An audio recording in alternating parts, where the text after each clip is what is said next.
In the vein of some of my previous videos, I am once again going to be discussing a controversial and divisive topic, trash talking. As with squid bagging before it, this is not unique to just Splatoon, but it plays a big part in the mental game and competitive play. Let's take a look at trash talking, what it is, where it comes from, why it's done, and what makes it so effective. First, before I get started, I want to make clear that the point of this video is to explain trash talk, not support or condemn it. I'll give rationale for both sides of the debate, but I'll leave the final decision up to you and whether you personally find it acceptable or not. As with other topics I've covered, nothing here is really black and white or cut and dry. With that out of the way, let's jump in. Trash talking itself is almost as old as competition. It's a huge part of major sports and media alike. Think of the press conferences for boxing matches or MMA fights, beef between star players in the three major American sports leagues, or just sports rivalries in general. Wars of words are exchanged all over the place and most often are not the nicest. Most of the time, trash talking comes from a sense of confidence or an ego, basically stating that you are better than your opponent to boost your morale, your teammates' morale, or support your own ego, or sometimes demoralize your opponent. Sometimes trash talk simply comes from a place of attention seeking, though, like an MMA press conference where fighters get right up in each other's faces, shove each other, and exchange pleasantries. It's part of the show. It gets people talking and it draws more eyes to the event, which in turn means more money and recognition. A note to make is that trash talk doesn't have to be two-sided. One player can trash talk another player or another team in private or without a response. The meaning is almost always the same, but the purpose might shift from demoralizing an opponent to stroking one's ego or licking one's wounds after getting bopped in a match or a tournament. Obviously, for Splatoon, there aren't big press conferences between teams or players, but trash talk is prevalent. In general, trash talk is sometimes a strategy for the mental game. It'll sort of demoralize your opponent. You'll get in their head. They might make mistakes since they're focusing on what you said instead of the game they're playing. Those mistakes you can then capitalize on in-game. Let's take a look at a few different forms of trash talk and break down what they are and why else they might be used. First up is what I like to call friendly jawing. It's basically when two teams or players who don't have ill will or malicious intentions trash talk each other for fun, to rile each other up, or to stir up an audience for an upcoming match.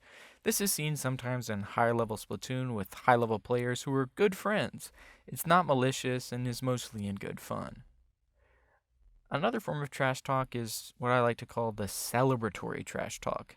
Basically, when a player or a team that just won an important match or a tournament brags about their skill and essentially looks down on those they've beaten. It's most of the time a cathartic release of emotion pent up over the course of a set or a tournament, where the winner can finally and rightfully claim they are the best, at least for that day. Something along the lines of, "You kids better get in line. I'm a god. We told you we wouldn't lose." That kind of thing. This form of trash talk is effective at stirring up engagement and showing how passionate people are about the game, and sometimes it riles up competitors who are dying for a rematch. On the flip side of that is the loser's form of trash talk, most of the time including a lot of excuses to cope or try and devalue the impact of the loss they just suffered. A lot of us are probably pretty guilty of this, and it gets memed pretty often. Stuff like, "They weren't that good, just carried by OP weapons, I would have beat them if I warmed up more, I slept better, etc. That team is trash, but I played off today, I'll get them next time." Most of the time this really isn't too malicious, but more for the trash talker's own ego, as they have probably been bruised by losing. However, it can easily turn toxic, which is the next form. That form indeed is toxic trash talk. It sometimes can overlap and include the three previously discussed forms, but its main purpose is to demoralize your opponent, crush their spirits, and make them feel worse than you. Maybe while stroking your own ego, if you're feeling salty or you just need a confidence boost. Most of the time, this toxic trash talk is reactive. It's in response to something that ticks someone off so they start spewing.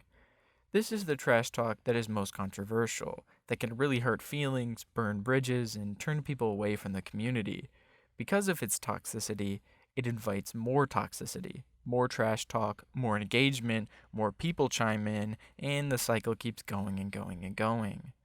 This is a form of bullying and could develop into harassment as well. It's negative, it usually involves vitriol, and often is what shows people's true colors. Most of the time, you won't see this super toxic stuff in public, like on Twitter. A lot of the time, the most toxic trash talk is done in DMs, on Discord, and in team chats where players vent about players, teams, etc., without fear of repercussion from the community at large. But when it leaks into the public spaces, it's typically not pretty. As you can see, trash talk is not a simple thing, it has nuance and complexity, more so than I can really explain in a short video. But hopefully this helped give you a different perspective and understand why people might say some nasty stuff. Obviously, the four forms I listed are not the end-all be-all, and trash talk for some people is part of the game, and for others it's rude and wrong. Both of those opinions are valid. Regardless, trash talk has its advantages in the mental game. It can throw off your opponent and cause them to make mistakes you can capitalize on. It can piss off your opponent and then they'll tunnel on you. You can capitalize on them tunneling and then get a bigger lead, win a game, swing momentum, win a match, win a tournament. It can also bring more viewers and more engagement, turn into fun rivalries, or bring about even more toxicity. Whatever your opinion on the topic, though, I hope you do not tolerate bullying, harassment, or worse, and will call it out when you see it. After all, most of us are just trying to have fun. Make sure to obliterate that like button and demolish subscribe if you want to see more Splatoon content. I'm Jax. Have a good one.